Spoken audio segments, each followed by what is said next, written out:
University of Southern Philippines Foundation Baby Panthers sulod na sa CSAFI semifinals. Si Lea Capuyan sa report.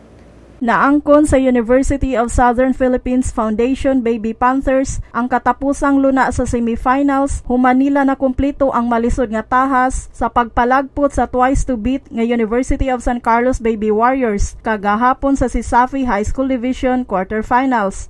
Ang Baby Panthers nakig-uban sa Sacred Heart School at Ateneo de Cebu Majas Eagles, University of the Visayas Baby Green Lancers ug Cebu Institute of Technology University Walkitens alang sa double round semifinals. Ang Baby Panthers nganing makmak sa Baby Warriors 57-47 gipanguluhan nila ni Ayen Obenza, Drixley Avancenia ug Carl Carbajosa. Gipanguluhan ni Obenza ang kadaugan sa Baby Panthers pinaagi sa iyang 18 points, ni amot og 14 points si Avancenia samtang nihatag og 13 points si Carbajosa.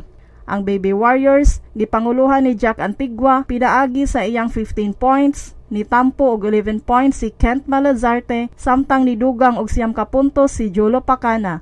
Ang CSAFI semifinals sugdan ugma. Alang sa Sansar Pilipinas, Lea Capuyan.